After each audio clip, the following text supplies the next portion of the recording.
Indonesia bisa. jauh lebih kaya daripada China di tahun 1980. Benar, menurut kalian gimana? Kebangkitan Di 2030 nanti, Indonesia bakal punya kesempatan untuk jadi negara maju, keluar dari middle income country dan masuk jadi high income country. Dan tanggung jawab bersama. Benar, Inilah tanggung yang jawab membuat banyak orang Indonesia tetap merasa sejahtera meskipun menghadapi tekanan ekonomi. Ini bukan kita yang ngomong loh, Indonesia bakal jadi negara perekonomian terkuat keempat di dunia, walaupun masih tahun 2050. Awalnya orang Malaysia pikir Indonesia itu ya negara biasa saja, standar Asia Tenggara lah. Tapi sumpah, setelah lihat data dan realitanya sekarang, nah orang Malaysia ini sampai mikir, ini negara apa? Mesin kemajuan sih? Nggak nyangka ya, sampai dunia angkat topi. Bahkan tetangga pun sampai diam-diam iri. Gila banget sih ya. Yuk, kita simak video ini.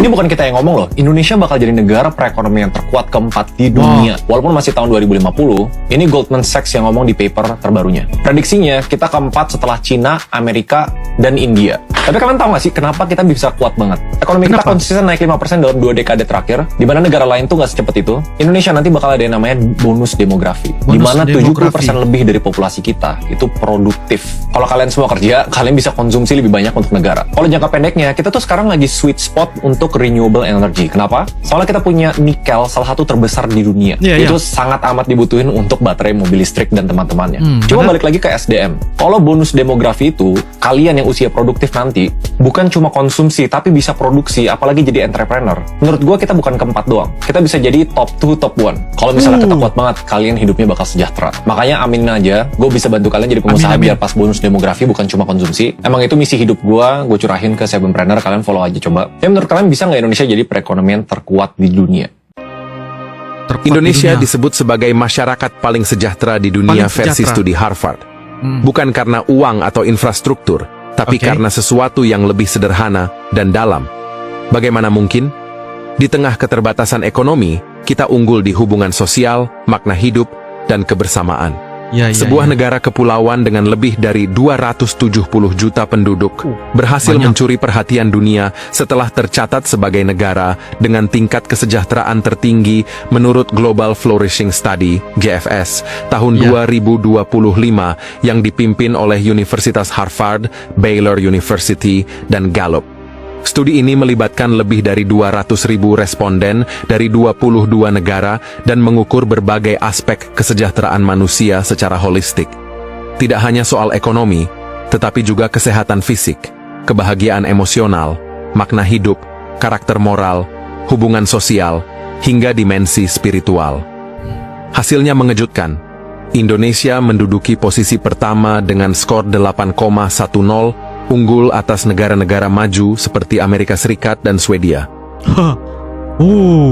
Yang lebih menarik adalah fakta bahwa Indonesia bukanlah negara dengan PDB per kapita tinggi atau infrastruktur global yang mumpuni. Namun, studi tersebut menunjukkan bahwa kunci utama kesejahteraan tidak selalu terletak pada pencapaian material semata. Justru, kualitas hubungan sosial, komunitas yang kuat, serta nilai-nilai kebersamaan menjadi faktor penentu utama dalam membentuk masyarakat yang flourishing. Inilah yang dikatakan guys, apa yang saya ingin menyatakan di sini, untuk menentukan ya kemajuan sesebuah negara itu bukan terletak hanya kepada kebendaan ataupun semata-mata dengan apa yang ada, harta dan sebagainya itu, tetapi dilihat dari sudut yaitu sosial kesejahteraan rakyatnya juga. Seperti mana kalau kita lihat di Indonesia khususnya, mereka mempunyai sikap ataupun sosial kesejahteraan yang begitu tingkat nilainya tuh begitu tinggi sekali guys. Dan dikatakan juga Indonesia ini adalah negara yang paling ramah di dunia guys. Itulah yang dinyatakan bahwa ukuran kemajuan itu bukan setakat kepada material semata-mata, tetapi dari sudut sosial kesejahteraan hidup juga bisa dinilaikan sebagai salah satu negara yang berkembang dan menuju kepada kemajuan kesejahteraan dan sosial. Andai kata sosial kesejahteraan itu dapat dipupuk ataupun dibina dengan sebaiknya, maka dengan itulah akan mewujudkan lagi kesejahteraan dari sudut material, pembangunan, ekonomi, dan sebagainya guys. Apa benar guys? Silakan tulis di ruangan kolom komentar. atau benar-benar berkembang secara manusiawi.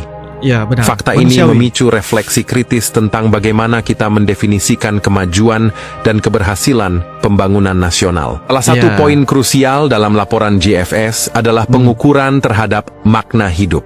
Sebuah Ya. indikator yang seringkali terabaikan dalam indeks pembangunan konvensional. Oke. Responden di Indonesia ternyata memiliki persepsi makna hidup yang sangat kuat, didukung oleh struktur sosial yang saling menjaga dan sistem kepercayaan yang mengakar dalam masyarakat. Oke, Agama dan tradisi lokal memberikan kerangka normatif yang membentuk identitas kolektif warga, menciptakan rasa tujuan dan tanggung jawab bersama. Benar, Inilah tanggung yang jawab bersama. membuat banyak orang Indonesia tetap merasa sejahtera meskipun menghadapi tekanan ekonomi.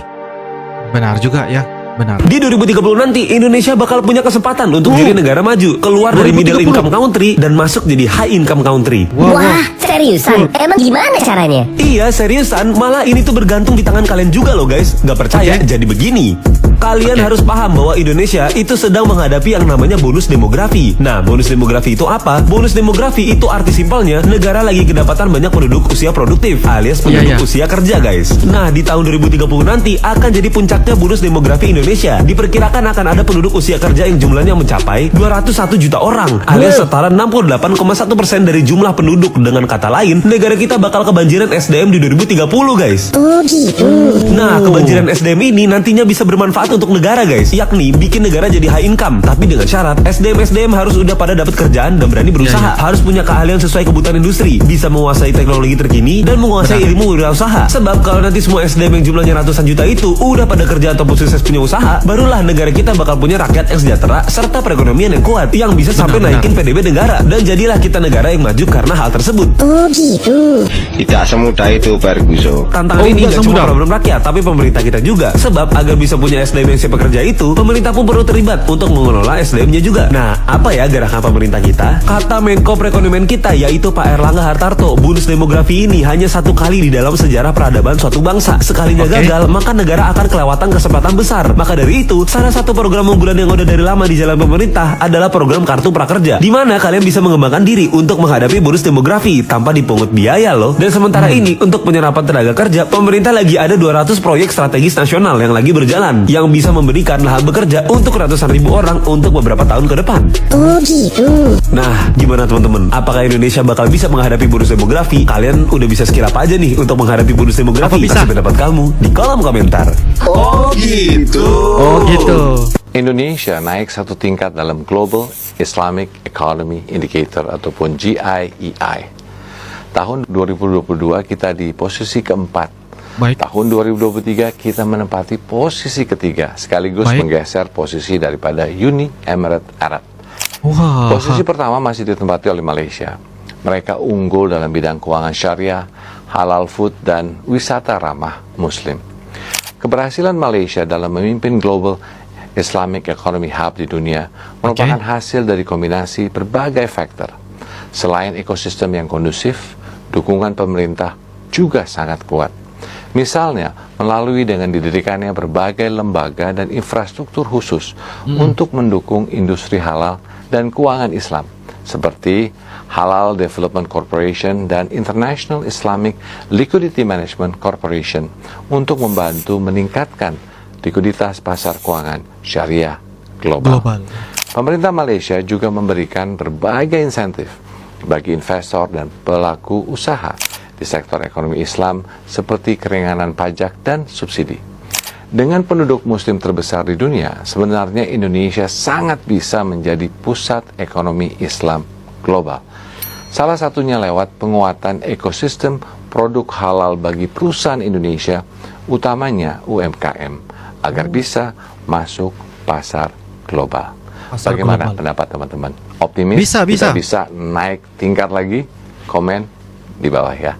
Indonesia jauh lebih kaya daripada China di tahun 1980. But now, menurut kalian gimana? Kebangkitan Tiongkok dimulai di tahun 1978 oleh Presiden Deng Xiaoping dengan membuat kebijakan Kaige Kaifang. Simpelnya aja ya, Tiongkok membiarkan perusahaan asing untuk berinvestasi di Tiongkok. Sehingga orang Tiongkok bisa kerja, makan, dan punya uang. Gak berhenti di sana. Tahap ini lumayan krusial dan jenius menurut gua. Cara investasi pemerintah China. Pajak yang masuk ke kas negara dari perusahaan ataupun warga Tiongkok digunakan untuk membangun infrastruktur, teknologi, dan sekolah. Bukan ke sembako atau subsidi ya. Karena itu, Tiongkok masuk ke dalam top 10 negara dengan edukasi terbaik di dunia. Dengan gaji guru yang bisa mencapai 240 jutaan dalam setahun dan average 20 jutaan per bulan, yang nominalnya 5-13 kali gaji guru Indonesia. Pertanyaannya, apakah Indonesia bisa seperti Tiongkok? Yes, of course. Apalagi Indonesia sedang mengalami bonus demografi. 60% daripada warga Indonesia adalah warga dengan usia produktif. Tinggal kita lihat aja how our government allocate this money in this moment. But of course, gak semudah itu, ada alasan lain juga. Indonesia sekarang bukan cuma dikenal karena Bali doang, tapi udah mulai diakui karena ekonominya yang tumbuh barbar. Tahun 2024 kemarin, Indonesia resmi masuk 20 besar ekonomi dunia. Bukan main-main ya, ini negara yang dulunya diremehkan, sekarang jadi magnet investasi internasional. Dunia lihat dan mereka kagum, bahkan IMF dan World Bank sampai puji-puji loh.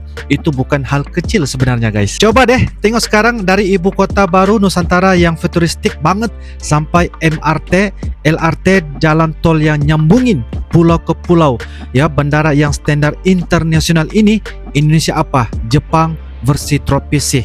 Tetangga-tetangga sekitar mulai was-was, apalagi Malaysia yang selama ini orang kata melihat bagaimana sekarang mulai belajar dari Indonesia ya kan guys. Dunia Islam pun sekarang mulai angkat Indonesia sebagai contoh ya, moderat, aman, demokratis, dan rakyatnya ramah.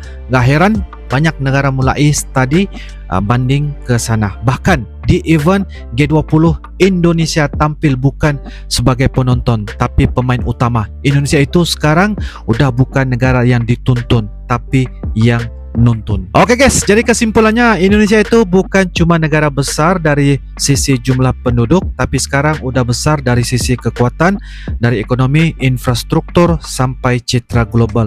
Semua jalan terus ke atas dan percaya ya, yang dulunya meremehkan sekarang cuma bisa nonton sambil ngelus dada. Kalau kalian ada pendapat atau info menarik tentang kemajuan Indonesia guys, langsung aja tulis di ruangan kolom komentar. Insyaallah kita akan bisa ketemu lagi di video akan datang. Sampai jumpa lagi. I love you Indonesia, I love you Malaysia. Assalamualaikum warahmatullahi wabarakatuh. Dadah.